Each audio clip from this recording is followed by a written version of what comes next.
मी आजपर्यंत अनेक ठिकाणी सातत्यानं वेगवेगळ्या सगळ्यांचं असू द्या, या दोघांची सुद्धा तळमळ गावाविषयीची आम्हाला दिसते. त्यांच्या भाषणात तुम्हाला ते तयार केला जातो लोकांच्या माध्यमातून, मग तो कॅम्पेनचा असू दे, सोशल मीडियाच्या माध्यमातून असू दे, आणखीन काही वेगवेगळ्या माध्यमातून असू दे.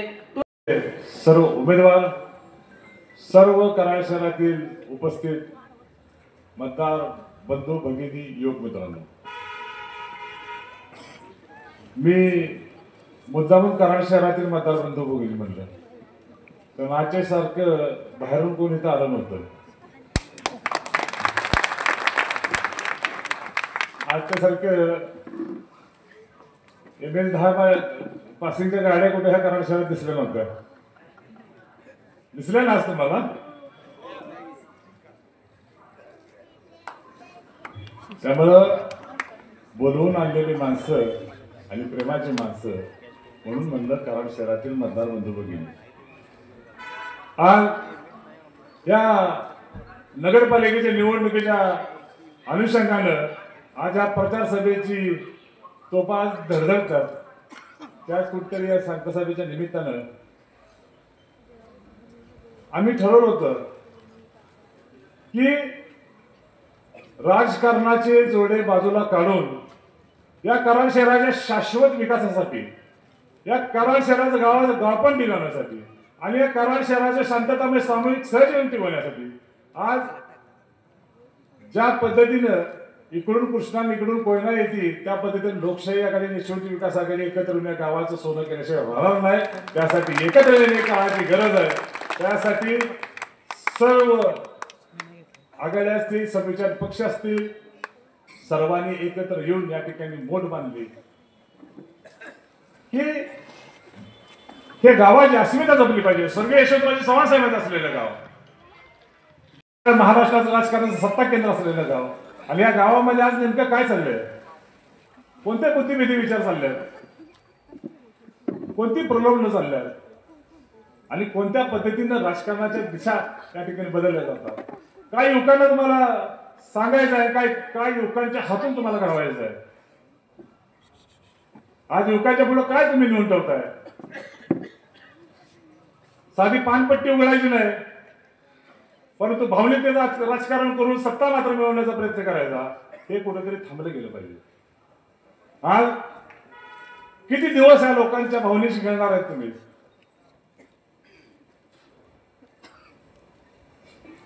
अमेरिकेत काय झाले की कराडात काय तर होतंय. अरे इथे कराडचं बघू दे ना. डोनाल्ड ट्रम्प काय म्हणला तिकडे तिकडे तो बोलेल ना. विषय त्या समस्त कराडकरांना माझ्या निवडणुकीच्या निमित्ताने एक जाहीर विनंती आहे की कृपा करून हे 2 दिवस शेवटचे अत्यंत महत्वाचे आहेत. डोकी फिरवण्याचे उद्योग होतील, प्रलोभ न दाखवले जातील, बुद्धिभेदाचं राजकारण केलं जाईल. कृपा करून कोणत्याही परिस्थितीत आपण दगवू नका, विचलित होऊ नका. या कराड शहराची अस्मिता, या गावाचं गावपण जोपासण्याचं काम आपल्या हातून झालं पाहिजे. नाहीतर येणारी पिढी तुम्हाला आम्हाला माफी दिल्याशिवाय राहणार नाही. कधीही ती माफ करणार नाही आपल्याला. आज मी प्रत्येक भाषणामध्ये मी सांगत आलो की ही आलेली निवडणूक हे मतदान केंद्रामध्ये जाऊन निवडणुकीमध्ये त्या मतदान केंद्राच्या मतदान जे मशीन आहे त्यासमोरचं बटन दाबले म्हणजे मतदान नव्हे. मतदान रक्तदानासारखं सर्वश्रेष्ठ दान आहे. आज तुम्ही दिलेलं मत त्या उमेदवाराच्या विचाराचा दिलेलं मत असलं पाहिजे, धोरणाने दिलेलं मत असलं पाहिजे. आज तुम्ही दिलेलं मत ह्या शहराच्या शाश्वत विकासाला आणि या शहराच्या शांततेने सामूहिक सहजीवनाला दिलेलं मत असलं पाहिजे. आज नेमकं काय होतंय, मी प्रत्येक सभेमध्ये हे सांगत आलो. शेवट एक सांगता सभा या निमित्ताने बोलतो की समोर बसलेला हा जनता जनार्दन आहे. तुम्ही ठरवणार आहे सत्ता कोणाला द्यायची. लोकशाहीमध्ये जर राजा कोण असेल तर तो मतदार आहे. लोकांनी लोकांच्यासाठी निर्माण केली ही लोकशाही. Democracy make for the people, by the people and of the people. आज या ठिकाणी राजसत्तेकडे आज दुर्लक्षित केलं जातं. पण मी आज त्या ठिकाणी बसलेले आमचे उमेदवारांमध्ये बऱ्यापैकी युवक आहेत. युवकांनी राजसत्तेमध्ये येणे ही काळाची असलेली गरज आहे. कारण राजसत्ता ही समाजाचं नेतृत्व करणारी, समाजाला दिशा देणारी, समाजाला हित जोपासणारी राजसत्ता असेल तर ती सर्वसामान्य माणसाच्या केंद्रबिंदू मानून त्याबरोबर काम करते. त्याही वेळी मी सांगितलं, मला कोणाही ठिकाणी टिप्पणी नाही करायची. पण जसं सर्कस असती, त्या सर्कशीचा जे विदूषक असतो, त्या विदूषकाला हातात जर सत्ता दिली तर तो दरबाराची सर्कस केल्याशिवाय राहत नाही. त्या पद्धतीनं ही आपली नगरपालिका ह्या शहराची मातृसंस्था आहे, जी ज्या शहराचं पालकत्व सांभाळतील. आणि पालकत्व सांभाळली संस्था आपल्या घरामध्ये आपले आई वडील असतात, त्या पद्धतीने संस्था या गावाची पालकत्व सांभाळली संस्था आहे. त्या त्याची चावी किंवा त्याचं कारभार योग्य हातात दिलं की यात तुमचं काम आहे. तुमची एक चूक 5 वर्ष महागात पडेल. आज निवडणूक आली की अनेक क्षेत्र होतात, परंतु गेल्या 4 वर्षाच्या कालावधीमध्ये प्रशासक असताना कुणी किती काम केलं, तुमच्यासाठी कोण आलं, 24/7 आलं, कोविड आला, महापूर आला, कोण आलं, किंवा अडीअडचणीच्या काळामध्ये कुणी किती काम केलं, कोण तुमच्यासाठी धावून आला, हे अकाउंटेबिलिटी आहे जी तुम्ही बाळगली पाहिजे. तुम्ही विचारलं पाहिजे. तुम्ही विचारला शिकणार आहे का नाही कधी? तुम्ही विचारलं पाहिजे. तुम्ही हिशोब मागितला पाहिजे. आज या ठिकाणी निवडणुकीच्या माध्यमातून सामोरे जात असताना आम्ही सांगितलं होतं आम्हाला टीका टिप्पणी करायची नाही, परंतु समोरचे उमेदवार म्हणले राजेंद्र यादवच्या समोरच्या नाव नाही घेतलं, पण कुठून आले पैसे, काय आले? माझे स्वतःचे कष्टाचे उद्योग होते. तुमचं चष्म्याचं एकच दुकान होतं, त्याच्या उपर आले कुठनं? व्यक्तिगत टीका टिप्पणीपेक्षा आपलं स्वतःचं कर्तृत्व त्या ठिकाणी मानणं ही काळाची अशी गरज असते. आणि समाज आता ह्या ठिकाणी या गोष्टीला मान्यता देत नाही.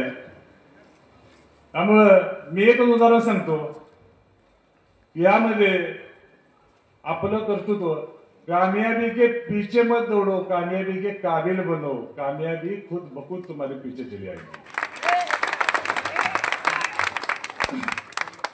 त्या समोरच्या उमेदवारांची अशी परिस्थिती झाली, साहेब या ठिकाणी एक लग्न ठरवायचं चाललं असतं आणि लग्न ठरवायचं चाललं असताना नवरीकडची मंडळी नवऱ्या मुलाकडे बघायला जातात. ते म्हणतात, नेहमीचा पहिला प्रश्न असतो, जनरल प्रश्न असतो, आपण काय करता? नाही माझा भाऊ डॉक्टर आहे की. आपण काय करता? नाही बरोबर आहे की. नाही माझा भाऊ डॉक्टर आहे की. अरे हो, पण आपण काय करता? नाही माझा भाऊ डॉक्टर आहे की. त्या पद्धतीनं तुम्ही काय कराल, तुम्ही काय करता, कोण काय करतायपेक्षा तुमचं कर्तृत्व काय सांगणे गरजेचं आहे. त्यामुळं दुसरा कोण सूर्य आहे त्यापेक्षा आपण सूर्य आहे का हे पाहणं पहिलं महत्वाचं आहे. त्यामुळं या टीकाटिप्पणीच्या गोष्टीकडे अधिक आम्हाला काही लक्ष देण्याची गरज नाही, परंतु विकासाचं राजकारण घेऊन आम्ही या ठिकाणी पुढे सामोरे जात असताना आज स्वर्गीय यशवंतराव चव्हाण साहेब असतील, आदरणीय पिढी साहेब असतील, यांनी विकासाचा पाया रचला. एक या शहराला, या महाराष्ट्रामध्ये एक उंची देण्याचं काम केलं. आज आपण जे करतोय की त्यांनी जे पाया रचला त्याच्यावरती काहीतरी करतोय. आज त्यांचा मजबूत पाया ह्या गावासाठी एक फार मोठं माइलस्टोन म्हणून या ठिकाणी उभा आहे आणि तो महाराष्ट्राला आदर्श होत आहे. आज या ठिकाणी या शहरामध्ये मूलभूत नागरी सुविधांचं जाळं निर्माण झालं. या ठिकाणी या कारखान्याला बाजारपेठेचं स्वरूप प्राप्त झालं. त्या महाराष्ट्रामध्ये जेवढ्या चांगल्या नगरपालिका आहेत त्या चांगल्या नगरपालिकेमध्ये या आपल्या संस्थेची गणती होईल. आज स्वच्छ सर्वेक्षण प्रश्न असेल आणि खऱ्या अर्थानं या नगरपालिका स्थापन झाल्यानंतर या राज्यामध्ये, देशामध्ये खरा शहराचा विकास हा नगरसेवकांच्या माध्यमातून, नगराध्यक्षांच्या माध्यमातून हा प्रामुख्याने झालेला आहे. आणि त्यासाठी या निवडणुका होणं गरजेचं होतं, पण 4 वर्षांनी उशिरा निवडणुका होत आहेत. आणि या निवडणुकीला आपण या शहरामध्ये लोकशाही आघाडी व यशवंत विकास आघाडीच्या माध्यमातून आपण सर्व सामोरं जातोय. हे शहर एक ऐतिहासिक शहर आहे, राजकीय दृष्ट्या अतिशय प्रगल्भ शहर आहे, व्यापार उदीम फार मोठ्या प्रमाणात चालतो. आपल्यापैकी अनेकांना माहित नाही की कोकणामध्ये बहुतांशी धान्य भाजीपाला कराड शहरामध्ये जातो. हा शेकडो वर्षापासून जातो.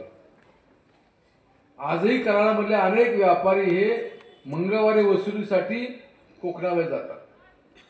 पंढरपूरचा परिसर जवळ आहे, कोल्हापूर जवळ आहे, इकडे सातारा जवळ आहे. आणि विशेषतः आपण पाहिलं असेल कृष्णा आणि कोयनेचा हा संगम आहे. या नद्या या परिसरातून वाहतात, शेकडो वर्ष वाहतात, हजारो वर्ष वाहतात. परंतु खऱ्या अर्थानं अलीकडच्या 50 वर्षामध्ये शेतकरी स्वतःच्या शेतीला पाणी देण्यासाठी उपक्रम घेतला.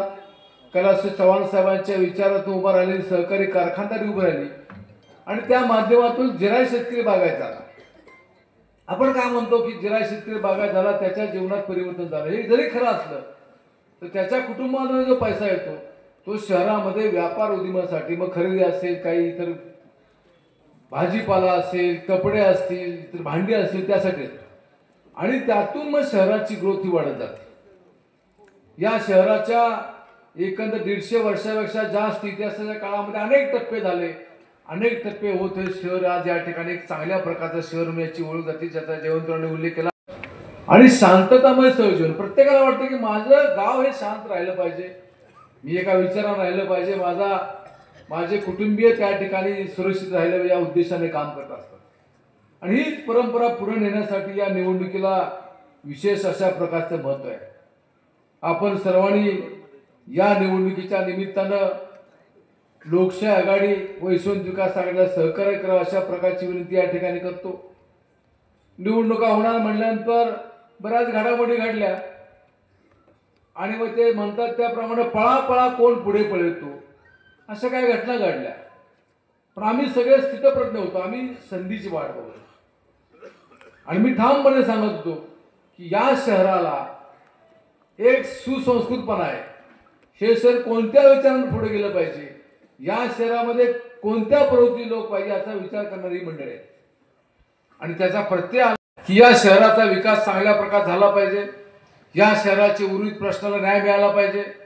आदरणीय पी डी पाटील साहेबांनी अतिशय चांगल्या प्रकारचं काम केलं. या शहरामधल्या सर्व जाती धर्मातल्या त्या वेळेच्या नगरसेवकांनी, त्यांच्या कुटुंबियांनी फार मोठं सहकार्य केलं आणि त्यामुळे चांगल्या प्रकारचं काम या शहरामध्ये उभं राहू शकतं. पिण्याच्या पाण्याची योजना आपली चांगली आहे. मी जवळजवळ 25 वर्ष आमदार म्हणून काम पाहिलं. 2.5 वर्ष आदरणीय पवार साहेबांनी माझ्यावर या राज्याचं सहकार व पणन आणि या जिल्ह्याचं पालकमंत्री म्हणून काम करायचं दिलं. साहजिकच अनेक अधिकारी येतात, मला भेटतात. त्यापैकी एक नगरपालिकेचे सीओ जे प्रशासक होते मला भेटायला आले. ती सिस्टीम आहे, आपलं लोक कुठे भेटायचं. बोलता होता म्हणलं साहेब आम्ही कराडची जनता कुठलं पाणी पितो, ते म्हणले कृष्णच. म्हणलं साहेब माहिती की आम्ही कोयनेचं पाणी पितो. त्यालाही कारण आहे, नद्या पवित्र आहेत, पण नद्याच्या काठीवर वासणारी वस्ती ही काही प्रमाणात पोल्युशन निर्माण करते. वाईपासून येणारी कृष्णा नदी, अनेक मोठी शहरं आहेत, अनेक इंडस्ट्री आहेत. कोयना नदीचं वैशिष्ट्य आहे की धरणापासून इथपर्यंत विशेष अशा प्रकारचा काही त्यामध्ये पोल्युशन होत नाही. त्यामुळे पाणी अतिशय शुद्ध चांगल्या प्रकारचं पाणी आहे. ड्रेनेजची व्यवस्था चांगल्या प्रकारे झालेली आहे आणि त्यामुळे आरोग्याचे किंवा इतर डासाचे प्रकार आपल्या शहरामध्ये विशेष नाही. ही परंपरा पुढे नेण्यासाठी आपल्याला पुढे जायचं आहे. आम्हाला हे शहर राजकारणासाठी नको आहे. आम्ही जरी राजकारणात असलो तर या शहराचा उपयोग राजकारणासाठी करावी आमची भूमिका नाही. या शहरातल्या लोकांचं जीवन चांगलं समृद्ध व्हावं, चांगलं सुखी व्हावं आणि त्यांना नागरी सुविधा मिळावी ही आमची प्रामुख्याने भूमिका आहे. आणि या भूमिकेला आपण सर्वांनी साथ आणि सहकार्य द्यावं अशा प्रकारची विनंती या निमित्तानं आपला सर्वांना या ठिकाणी करतो. गेल्या 8-10 दिवस आपण चांगल्या प्रकारचा प्रचार केलेला आहे. उद्याचा एक दिवस आहे. आपल्याला जबाबदारी आहे की आपलं जे चिन्ह आहे हे चिन्ह आता घराघरामध्ये आपण नेलेलं आहे, पण हे उद्या अधिक त्या ठिकाणी प्रचार आपल्याला करायचा आहे. थोडंसं लोकांच्यामध्ये संभ्रम आहे की एका ईव्हीएम मशीनवर किती नाव येणार. एका प्रभागात असं की नगराध्यक्षांचं नाव आणि खाली नगरसेवकांचं नाव येतं, त्यामध्ये आहे. थोडंसं जमलिंग होऊ शकतं, पण माझी आपल्याला विनंती राहील की आपण फक्त या मशीनवर तिथं गेल्यानंतर, आता समजा नगराध्यक्षाचे आपले उमेदवार राजनसिंह यादव आहेत, त्यांचा 8 नंबर आहे. एकंदर जवळजवळ 9 उमेदवार आहेत. 8 नंबर त्यांचा त्या ठिकाणी आहे. 8 नंबरला जायचं. राजनसिंह आत्माराम यादव, त्याच्या पुढे फोटो आहे, त्याच्या पुढे नारळ हे चिन्ह आहे आणि त्या पुढचं बटन दाबून आपल्याला मतदान करायचं आहे. आणि हे करत वापरली, ते काय साठी वापरली, पुण्यामध्ये ज्या लॉ कॉलेज शिकणं तिथं वापरली. आणि एवढं करून सुद्धा तिथं काही रक्कमी शिल्लक आहे. अजूनही त्याचे 12 कोटी शिल्लक आहे. त्याचा एक मोठा हॉल बांधायचा, पण जागा कुठे देत नाही. या राज्याचे त्यावेळेचे अर्थमंत्री अजितदादा पवार साहेब, आम्ही त्यांच्यावर होतो. मला त्यांनी सांगितलं की बाळासाहेब हे गार्डनचं आता पुन्हा आपण प्रोजेक्ट करूया. म्हणजे दादा तुम्ही करा, काय हरकत नाही. त्या दिवशी त्यांनी 2.5 कोटी रुपये दिले आणि गार्डनचं पुन्हा रिनोव्हेशन केलं. पाथवे आपण परत केला. आज काय लोक सांगतायत की आम्ही त्या ठिकाणी करू. दुसरं तुम्हाला सांगतो, या समाधीवर ज्यांनी त्याचं अनावरण केलं त्यांचं नाव आहे राज्याचे मुख्यमंत्री शरदचंद्र पवार साहेब आणि त्यावेळेचे राज्यपाल महोदय. स्थानिक कुणाचंही नाव नाही. आदरणीय पी.डी. पाटील साहेबांनी स्वतः समाधी तिथं उभा राहून मानली. त्यांनीही स्वतःचं नाव तिथं कुठं दिलं नाही. आणि ते रॉयवादी होते. रॉयवादी लोक जे आहेत ना, रॉयल स्ट्रक्चरचे, ते स्वतःची कुठली आठवण मागे ठेवत नाहीत. आज आपण त्यांची आठवण काढतो, तर त्यांची भूमिका असते की माझा जन्म लोकांची सेवा करण्यासाठी, मी ते करत राहतो. आणि त्यामुळे तिथं कुणी नावासाठी जर काय करत असेल तर कृपा करून करू नका. शेवटी हे व्यक्तिमत्व चव्हाण साहेबांचं हे आजरामर राहिलं पाहिजे. त्या समाधीच्या परिसरामध्ये तुमच्यापैकी अनेकांना माहिती आहे, तिथे कालकुपी टिकलेलं आहे. एका तांब्याच्या पेटीमध्ये चव्हाण साहेबांची माहिती चांगल्या प्रकारची तिथं लिहून, म्हणजे त्या आपण जसं भांड्यावर नावं ठेवतो, नावं लिहितो तशा प्रकारे केलेलं आहे. हे का सांगतो की काही लोक त्याचा काही उल्लेख हे या ठिकाणी करत असतात. आज या ठिकाणी मी काम करत असताना राजनसिंह यादव यांनी काही निधी दिला. मी सुद्धा पालकमंत्री असताना 35 कोटी रक्कम या शहरासाठी दिली. माझी जरी मतदारसंघ पलीकडचा होता तरी सुद्धा माझं शहरावर सातत्यानं लक्ष राहिलेलं आहे आणि त्यामुळे त्यासाठी सुद्धा दिलं आहे. अनेक गोष्टी करतात. आता कोल्हापूर नाक्यावर शुक्रवारी अनेक मुलं मुली येतात. तिथं आल्यानंतर ती उतरतात. मी एकदा मुंबईत येताना बघितलं तर लाईट नव्हती. नगरपालिकेसमोर लाईट लावली. एकदा मी असं रात्री आलो उशिरा. एक बिचारी मुलगी पुण्यावरून आली होती, चालत निघाली होती. चालत निघाल्यानंतर पोलीस स्टेशन समोर होती. मी बघितलं ती फोन लावत होती कोणाला तरी. मी थांबलो तिथं. तिला म्हणलं मला ओळखलं का? ती म्हणली नाही. म्हणलं मी आमदार बाळासाहेब पाटील, त्यावेळी आमदार होतो.